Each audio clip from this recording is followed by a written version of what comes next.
alternatives to evolution by natural selection, also described as non-Darwinian mechanisms of evolution, have been proposed by scholars investigating biology since classical times to explain signs of evolution and the relatedness of different groups of living things.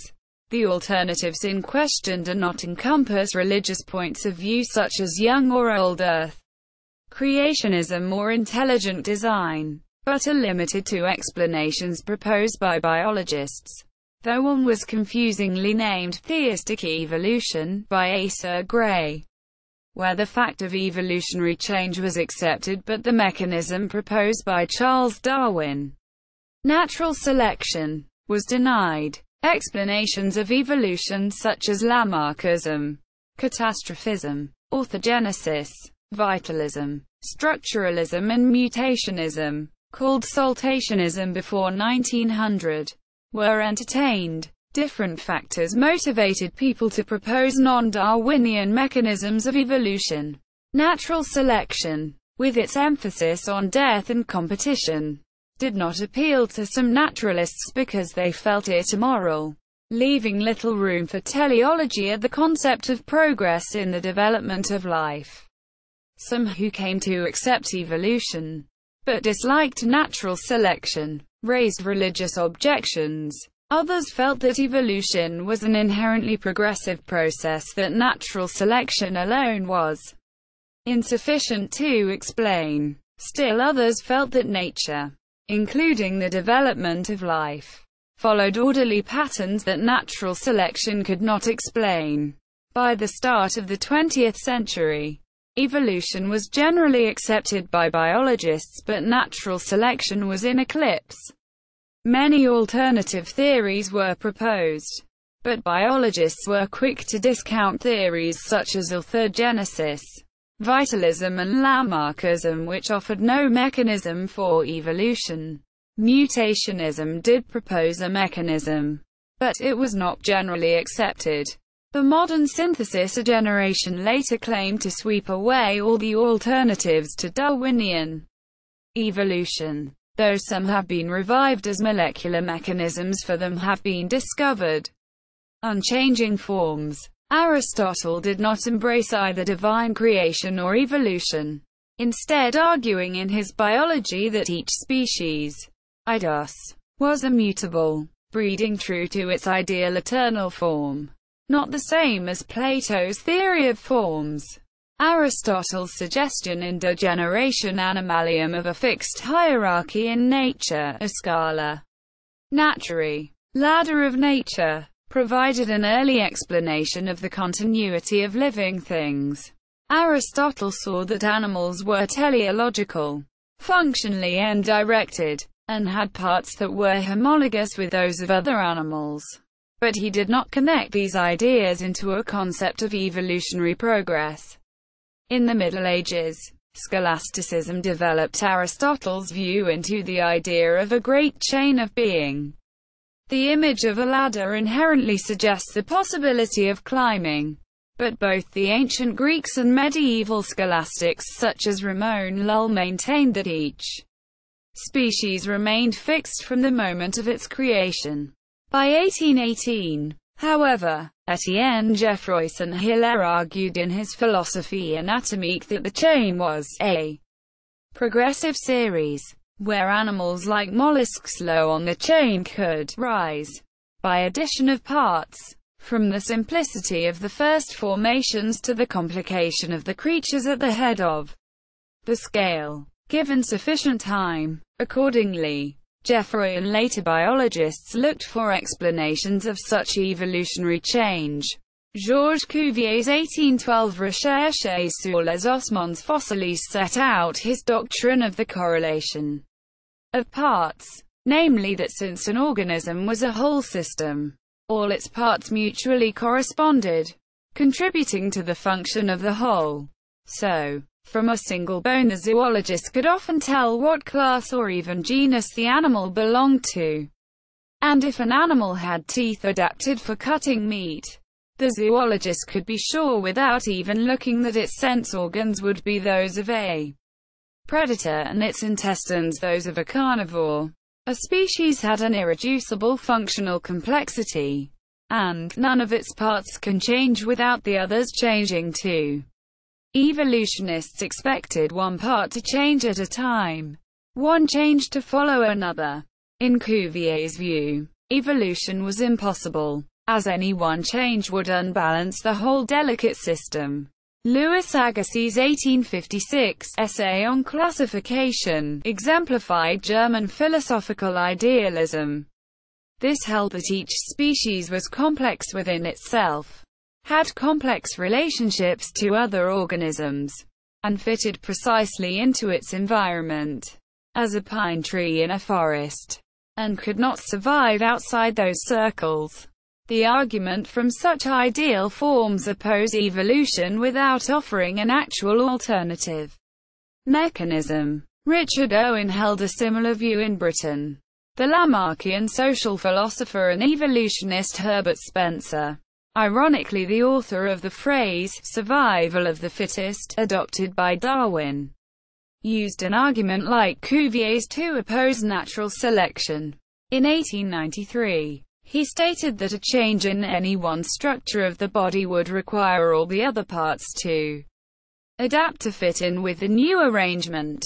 From this, he argued that it was unlikely that all the changes could appear at the right moment if each one depended on random variation, whereas in a Lamarckian world, all the parts would naturally adapt at once, through a changed pattern of use and disuse. Alternative explanations of change, where the fact of evolutionary change was accepted by biologists but natural selection was denied, including but not limited to the late 19th century eclipse of Darwinism. Alternative scientific explanations such as Lamarckism, orthogenesis, structuralism, catastrophism, vitalism and theistic evolution were entertained, not necessarily separately. Purely religious points of view such as young or old earth creationism or intelligent design are not considered here. Different factors motivated people to propose non-Darwinian evolutionary mechanisms. Natural selection, with its emphasis on death and competition, did not appeal to some naturalists because they felt it immoral, leaving little room for teleology or the concept of progress in the development of life. Some of these scientists and philosophers, like Street, George Jackson Mivart and Charles Lyell, who came to accept evolution but disliked natural selection, raised religious objections. Others, such as the biologist and philosopher Herbert Spencer, the botanist George Henslow, son of Darwin's mentor John Stevens Henslow, also a botanist, and the author Samuel Butler, felt that evolution was an inherently progressive process that natural selection alone was insufficient to explain. Still others, including the American paleontologists Edward Drinker Cope and Alpheus Hyatt, had an idealist perspective and felt that nature, including the development of life, followed orderly patterns that natural selection could not explain. Some felt that natural selection would be too slow, given the estimates of the age of the Earth and Sun, 10 to 100 million years, being made at the time by physicists such as Lord Kelvin. And some felt that natural selection could not work because at the time the models for inheritance involved blending of inherited characteristics. An objection raised by the engineer Fleming Jenkin in a review of Origin written shortly after its publication. Another factor at the end of the 19th century was the rise of a new faction of biologists, typified by geneticists like Hugo de Vries and Thomas Hunt Morgan, who wanted to recast biology as an experimental laboratory science. They distrusted the work of naturalists like Darwin and Alfred Russel Wallace, dependent on field observations of variation, adaptation, and biogeography, as being overly anecdotal. Instead, they focused on topics like physiology and genetics that could be investigated with controlled experiments in the laboratory. and discounted less accessible phenomena like natural selection and adaptation to the environment. Vitalism. Vitalism holds that living organisms differ from other things in containing something non-physical, such as a fluid of vital spirit, that makes them live. The theory dates to ancient Egypt. Since early modern times, vitalism stood in contrast to the mechanistic explanation of biological systems started by Descartes. 19th-century chemists set out to disprove the claim that forming organic compounds required vitalist influence. In 1828, Friedrich Wöhler showed that urea could be made entirely from inorganic chemicals. Louis Pasteur believed that fermentation required whole organisms, which he supposed carried out chemical reactions found only in living things. The embryologist Hans Driesch, experimenting on sea urchin eggs, showed that separating the first two cells led to two complete but small blastulas, seemingly showing that cell division did not divide the egg into submechanisms, but created more cells, each with a vital capability to form a new organism. Vitalism faded out with the demonstration of more satisfactory mechanistic explanations of each of the functions of a living cell or organism.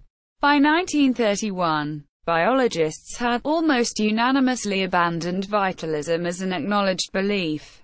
Quote, Theistic Evolution. The American botanist Asa Gray used the name Theistic Evolution for his point of view, presented in his 1876 book Essays and Reviews Pertaining to Darwinism.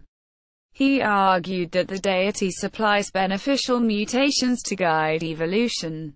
St. George Jackson Mivart argued instead in his 1871 On the Genesis of Species that the deity, equipped with foreknowledge, sets the direction of evolution by specifying the orthogenetic laws that govern it, and leaves species to evolve according to the conditions they experience as time goes by.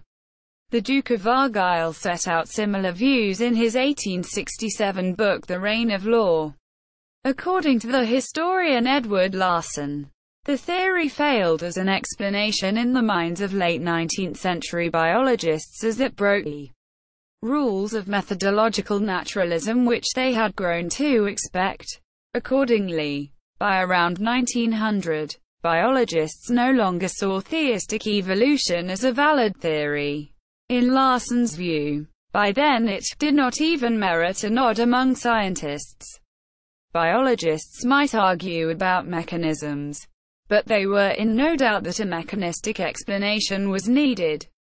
In the 20th century, theistic evolution could take other forms, such as the orthogenesis of Teilhard de Chardin. Orthogenesis. Orthogenesis is the hypothesis that life has an innate tendency to change, developing in a unilinear fashion in a particular direction, or simply making some kind of definite progress. Many different versions have been proposed, some such as that of Teilhard de Chardin openly spiritual, others such as Theodore Eimer's apparently simply biological. These theories often combined orthogenesis with other supposed mechanisms. For example, Eimer believed in Lamarckian evolution, but felt that internal laws of growth determined which characteristics would be acquired and would guide the long-term direction of evolution. Orthogenesis was popular among paleontologists such as Henry Fairfield Osborn. They believed that the fossil record showed unidirectional change, but did not necessarily accept that the mechanism driving orthogenesis was teleological, goal-directed. Osborn argued in his 1918 book Origin and Evolution of Life that trends in Titan of their horns were both orthogenetic and non-adaptive, and could be detrimental to the organism. For instance, they supposed that the large antlers of the Irish elk had caused its extinction.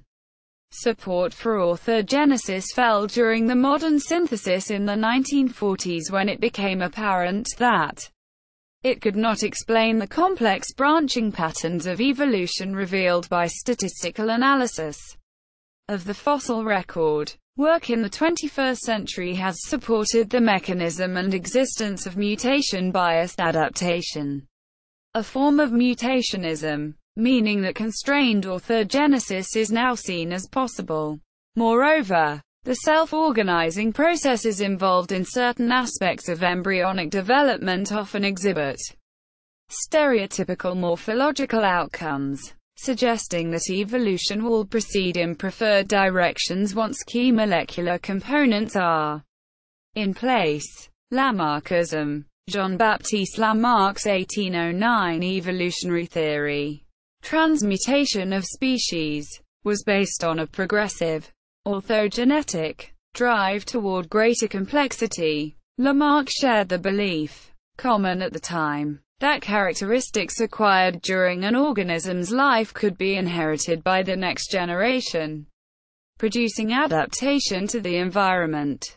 Such characteristics were caused by the use or disuse of the affected part of the body.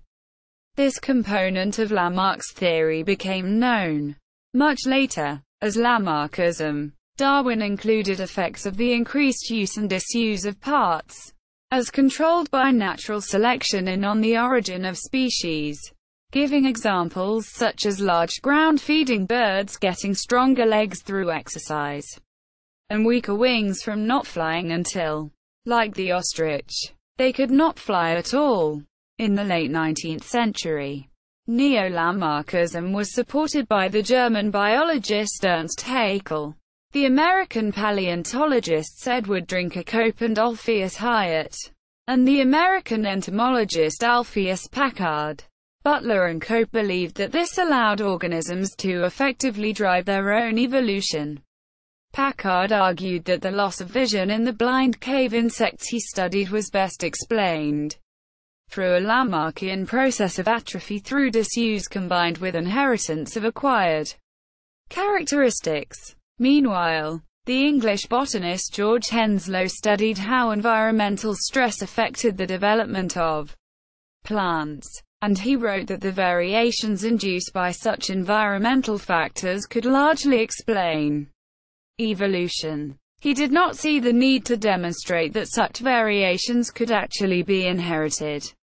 Critics pointed out that there was no solid evidence for the inheritance of acquired characteristics. Instead, the experimental work of the German biologist August Weismann resulted in the germplasm theory of inheritance, which Weismann said made the inheritance of acquired characteristics impossible, since the Weismann barrier would prevent any changes that occur to the body after birth from being inherited by the next generation.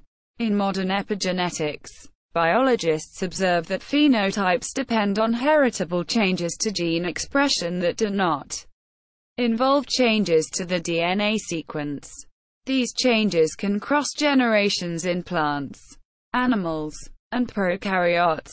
This is not identical to traditional Lamarckism, as the changes do not last indefinitely and do not affect the germline and hence the evolution of genes. Catastrophism. Catastrophism is the hypothesis argued by the French anatomist and paleontologist Georges Cuvier in his 1812 Recherches sur les ossements fossiles de quadrupèdes, that the various extinctions and the patterns of faunal succession seen in the fossil record were caused by large-scale natural catastrophes such as volcanic eruptions and, for the most recent extinctions in Eurasia, the inundation of low-lying areas by the sea.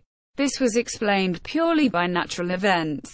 He did not mention Noah's flood, nor did he ever refer to divine creation as the mechanism for repopulation after an extinction event, though he did not support evolutionary theories such as those of his contemporaries Lamarck and Jeffroy and Hilaire either. Cuvier believed that the stratigraphic record indicated that there had been several such catastrophes, recurring natural events, separated by long periods of stability during the history of life on Earth. This led him to believe the Earth was several million years old. Catastrophism has found a place in modern biology with the Cretaceous-Paleogene extinction event at the end of the Cretaceous period. As proposed in a paper by Walter and Luis Alvarez in 1980. It argued that a 10 kilometers (6.2 miles) asteroid struck Earth 66 million years ago at the end of the Cretaceous period.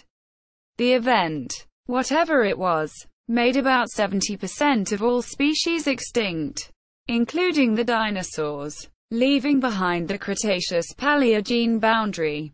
In 1990, a 180 kilometers (110 miles) candidate crater marking the impact was identified at Chicxulub in the Yucatan Peninsula of Mexico. Structuralism. Biological structuralism objects to an exclusively Darwinian explanation of natural selection, arguing that other mechanisms also guide evolution, and sometimes implying that these supersede selection altogether.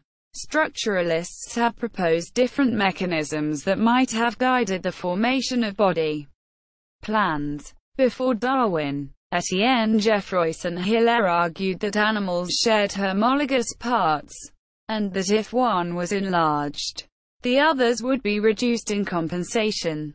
After Darwin, Darcy Thompson hinted at vitalism and offered geometric explanations in his classic 1917 book on growth and form. Adolf Seilecker suggested mechanical inflation for PNEU structures in Ediacara and biota fossils, such as Dickinsonia. Gunter P. Wagner argued for developmental bias, structural constraints on embryonic development.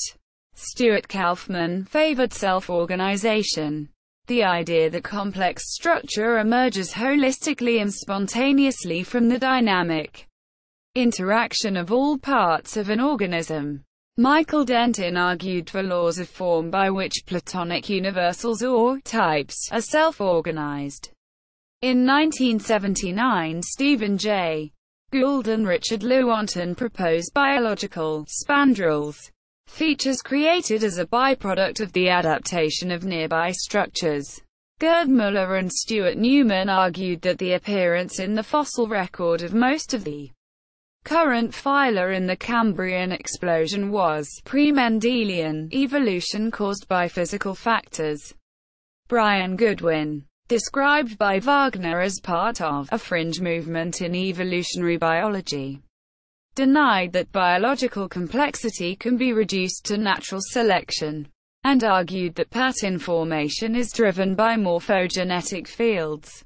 Darwinian biologists have criticized structuralism, emphasizing that there is plentiful evidence from deep homology that genes have been involved in shaping organisms throughout evolutionary history.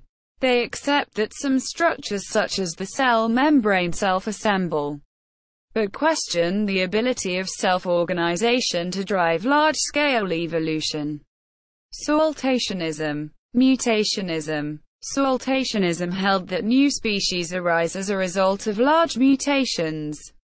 It was seen as a much faster alternative to the Darwinian concept of a gradual process of small, random variations being acted on by natural selection. It was popular with early geneticists such as Hugo de Vries, who along with Carl Correns helped rediscover Gregor Mendel's laws of inheritance in 1900. William Bateson, a British zoologist who switched to genetics, and early in his career, Thomas Hunt Morgan. These ideas developed into mutationism, the mutation theory of evolution.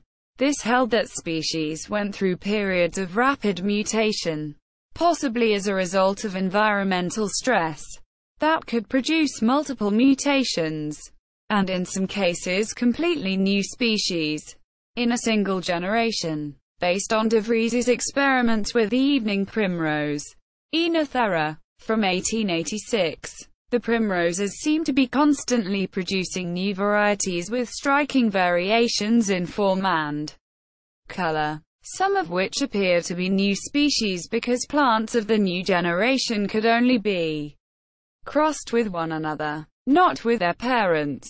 However, Hermann Joseph Müller showed in 1918 that the new varieties de Vries had observed were the result of polyploid hybrids rather than rapid genetic mutation. Initially, de Vries and Morgan believed that mutations were so large as to create new forms such as subspecies or even species instantly. Morgan's 1910 fruit fly experiments, in which he isolated mutations for characteristics such as white eyes, changed his mind. He saw that mutations represented small Mendelian characteristics that would only spread through a population when they were beneficial, helped by natural selection. This represented the germ of the modern synthesis, and the beginning of the end for mutationism as an evolutionary force. Contemporary biologists accept that mutation and selection both play roles in evolution. The mainstream view is that while mutation supplies material for selection in the form of variation, all non-random outcomes are caused by natural selection. Masato Shine argues instead that the production of more efficient genotypes by mutation is fundamental for evolution, and that evolution is often mutation-limited. The endosymbiotic theory implies rare but major events of saltational evolution by symbiogenesis. Carl Woser and colleagues suggested that the absence of RNA signature continuum between domains of bacteria, archaea, and eukarya shows that these major lineages materialized via large saltations in cellular organization. Saltation at a variety of scales is agreed to be possible by mechanisms including polyploidy, which certainly can create new species of plant, gene duplication, lateral gene transfer, and transposable elements, jumping genes, genetic drift. The neutral theory of molecular evolution, proposed by Moto Kimura in 1968, holds that at the molecular level most evolutionary changes and most of the variation within and between species is not caused by natural selection but by genetic drift of mutant alleles that are neutral. A neutral mutation is one that does not affect an organism's ability to survive and reproduce. The neutral theory allows for the possibility that most mutations are deleterious, but holds that because these are rapidly purged by natural selection, they do not make significant contributions to variation within and between species at the molecular level. Mutations that are not deleterious are assumed to be mostly neutral rather than beneficial. The theory was controversial as it sounded like a challenge to Darwinian evolution. Controversy was intensified by a 1969 paper by Jack Lester King and Thomas H. Jukes, provocatively but misleadingly titled Non-Darwinian Evolution. It provided a wide variety of evidence including protein sequence comparisons, studies of the Treffers mutated gene in E. coli, analysis of the genetic code, and comparative immunology, to argue that most protein evolution is due to neutral mutations and genetic drift. According to Kimura, the theory applies only for evolution at the molecular level, while phenotypic evolution is controlled by natural selection. So the neutral theory does not constitute a true alternative. Combined theories. The various alternatives to Darwinian evolution by natural selection were not necessarily mutually exclusive. The evolutionary philosophy of the American paleontologist Edward Drinker Cope is a case in point. Cope, a religious man, began his career denying the possibility of evolution.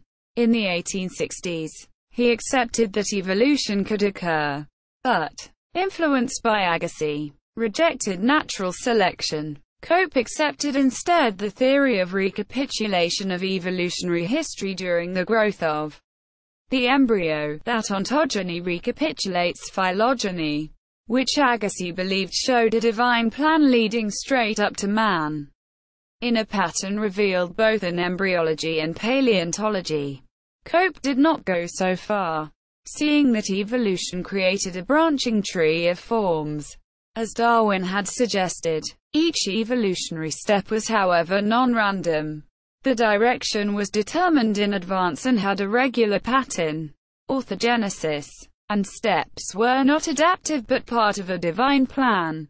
Theistic evolution. This left unanswered the question of why each step should occur, and Cope switched his theory to accommodate functional adaptation for each change, still rejecting natural selection as the cause of adaptation.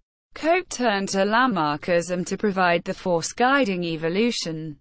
Finally, Cope supposed that Lamarckian use and disuse operated by causing a vitalist growth force substance, Bateson, to be concentrated in the areas of the body being most intensively used. In turn, it made these areas develop at the expense of the rest.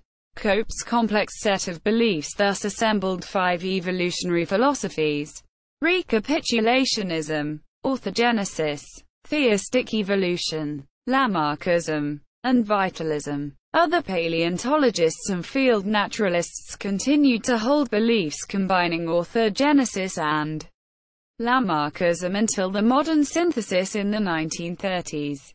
Rebirth of natural selection, with continuing alternatives. By the start of the 20th century, during the eclipse of Darwinism, biologists were doubtful of natural selection, but equally were quick to discount theories such as orthogenesis, vitalism and Lamarckism, which offered no mechanism for evolution. Mutationism did propose a mechanism, but it was not generally accepted. The modern synthesis a generation later, roughly between 1918 and 1932, broadly swept away all the alternatives to Darwinism, though some including forms of orthogenesis, epigenetic mechanisms that resemble Lamarckian inheritance of acquired characteristics, catastrophism, structuralism, and mutationism have been revived, such as through the discovery of molecular mechanisms. Biology has become Darwinian, but belief in some form of progress, orthogenesis, remains both in the public mind and among biologists. Roos argues that evolutionary biologists will probably continue to believe in progress for 3 reasons. Firstly, the anthropic principle demands people able to ask about the process that led to their own existence, as if they were the pinnacle of such progress. Secondly, scientists in general and evolutionists in particular believe that their work is leading them progressively closer to a true grasp of reality, as knowledge increases, and hence, runs the argument, there is progress in nature also. Roos notes in this regard that Richard Dawkins explicitly compares cultural progress with memes to biological progress with genes. Thirdly, evolutionists are self-selected. They are people, such as the entomologist and sociobiologist E. O. Wilson, who are interested in progress to supply a meaning for life. See also, coloration evidence for natural selection, history of evolutionary thought, objections to evolution, extended evolutionary synthesis, Lysenkoism. Notes. Sources: Birch, Charles, Cobb, John B. 1985. The Liberation of Life. From the Cell to the Community. University of North Texas. ISBN 978-0-9626807-00. Bowler, Peter J. 1989. 1983. The Eclipse of Darwinism. Anti-Darwinian Evolutionary Theories in the Decades Around 1900. Johns Hopkins University Press. ISBN 978-0-8018-4391-4. Bowler, Peter J. 2003. Evolution. The History of an Idea. University of California Press. ISBN 0-520-23693-9. Darwin, Charles. 1872. The Origin of Species by Means of Natural Selection, or the Preservation of Favored Races in the Struggle for Life. 6th ed. London. John Murray. ISBN 1-904633-781. Endisby, Jim. 2007. A Guinea Pig's History of Biology. Harvard University Press. ISBN 0-674-02713-2. Larson, Edward J. 2004. Evolution. The Remarkable History of Scientific Theory. Modern Library. ISBN 0-679-64288-9. Leroy, Armand Marie. 2015. 2014. The Lagoon. How Aristotle Invented Science. Bloomsbury. ISBN 978-1-4088-3622-4. Lloyd, G. E. R. 1968. Aristotle. The Growth and Structure of His Thought. Cambridge University Press. ISBN 0-521-09456-9. Lovejoy, Arthur O. 2011. 1936. The Great Chain of Being. A Study of the History of an Idea. Transaction Publishers. ISBN 0-674-36153-9. Meyer, Ernst. 1985. The Growth of Biological Thought. Diversity, Evolution, and Inheritance. Harvard University Press. ISBN 978-0-674-36446-2.